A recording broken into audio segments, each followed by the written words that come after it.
Hello, Armoured Pants here, and I have another tank review for you. A full guide to the British Line Tier 2, the Cruiser 3. And we're going to have a look at the tech spec, as always, in blitzhanger.com, which is a fantastic asset for any new tankers. Now, I hope that you have watched the first video in this line, which is the Cruiser 2, which is confusing. Tier 1 is Cruiser 2, Tier 2 is Cruiser 3, because this tank, like the Cruiser 2, has an autoloader, which is very unlike all the other tanks in the lower tiers in the tech lines that you will start, like the German or the Russian or the French. They're all single shots. This has a magazine, so it has an autoloader. It takes 9.84 seconds to reload, and you get 2 shells in the magazine that fire off very quickly. And this gives you significant advantage in many instances. It can also give you disadvantages, which are longer reload, so you have to pay attention to that and play a little bit differently. But once mastered, it gives you significant advantages. The gun handling in this tank is excellent, low rates of dispersion, and using refiled gun and supercharge as we always do to get the maximum muzzle velocity, which is now over 1000 meters per second, we're ensuring that we will do damage to the enemy. The tank is mobile. It does 42 kilometers forward speed, 20 backwards. It's a medium tank, which is different to the light tank in the Cruiser 2, and it has amazing turret armor, as you'll see here. It's actually troll. It's almost impossible to pen. That purple there, the gun mantle, is impossible to penetrate, and along with the gun depression, which is 15 degrees, this is a powerful combo, because it means you can pop your head over a hill, fire off, and you're virtually impenetrable.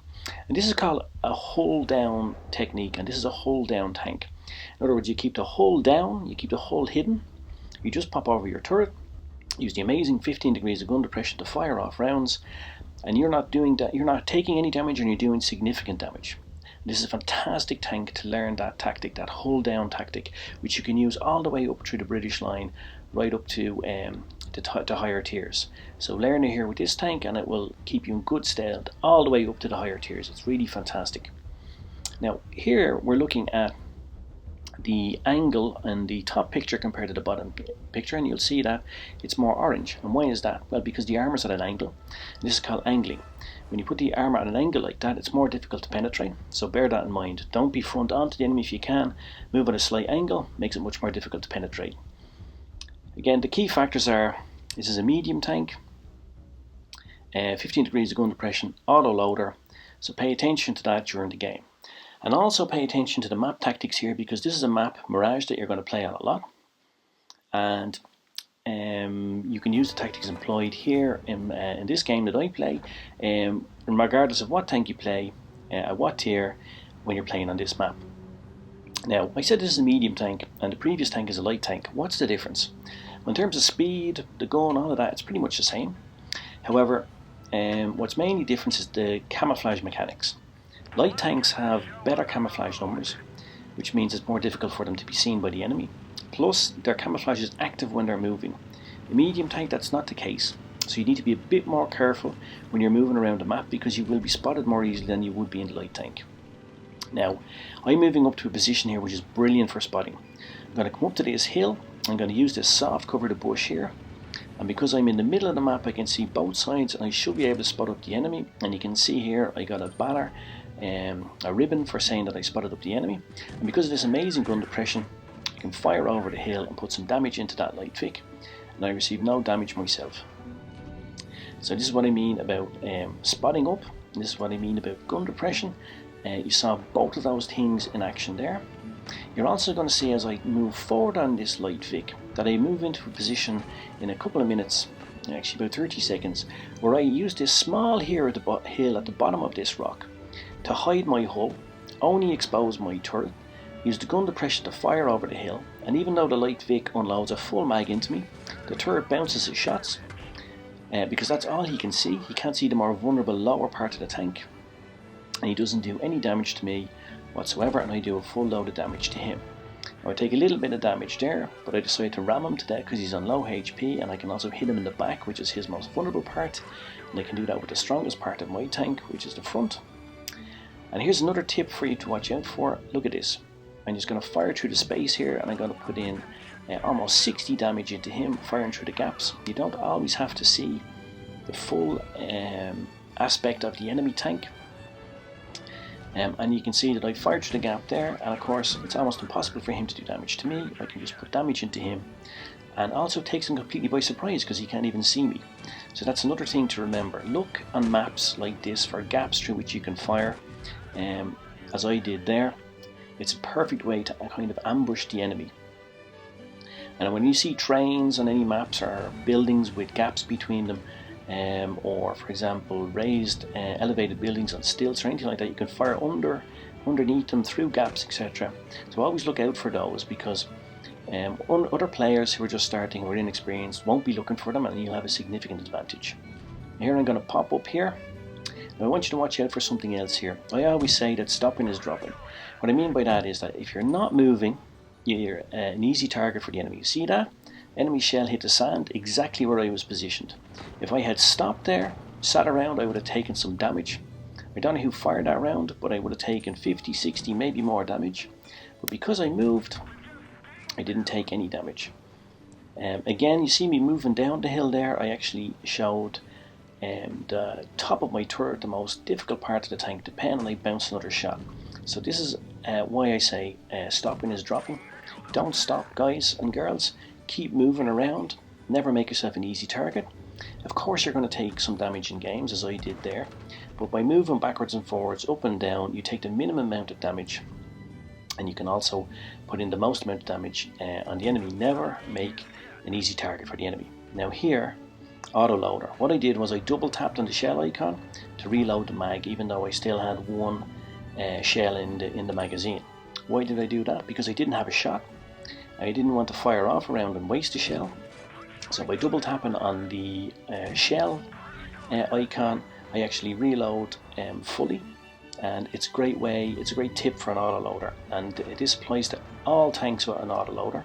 So it applies to the previous tank, the Cruiser 2, it apply to the next tank, the Cruiser 4, and it applies to the French tanks in the higher tiers. If you go down that line with autoloaders, basically any tank with an autoloader that you may get.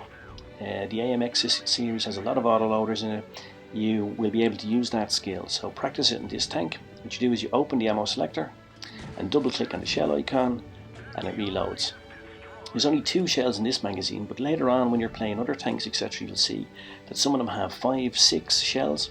So let's say you fired off only 3 shells out of 6 and you don't have a target and you want to reload.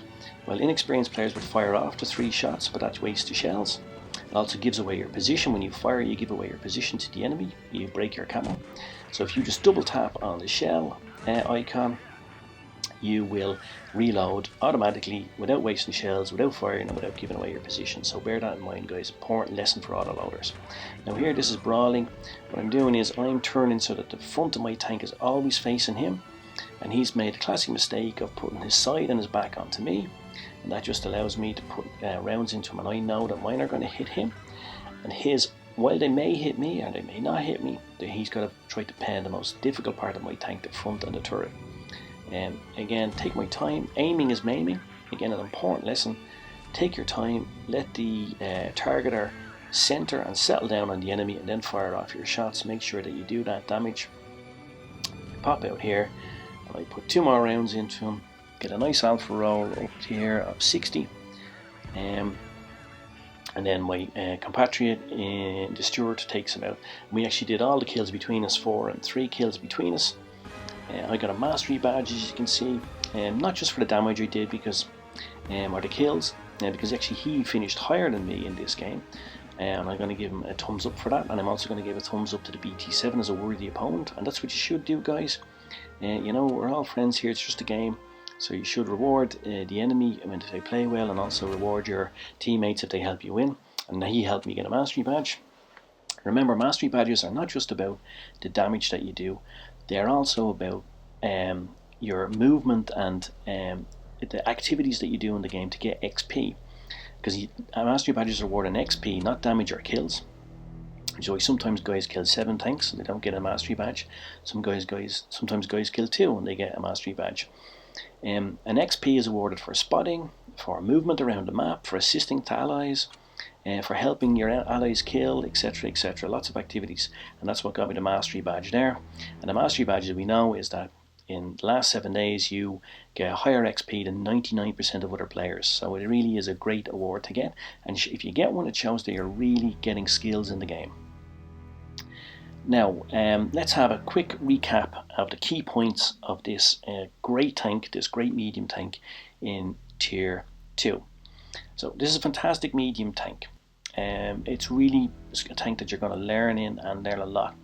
The autoloader gun is superb, it's accurate, it does a lot of damage, it doesn't take that long to reload, just under 10 seconds for 2 shots. The gun depression of 15 degrees is amazing, and using those two together is a fantastic combination.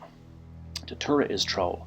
I mean, it's almost impossible to pen if you can only see the turret, even if you're up tiered against a tier 3.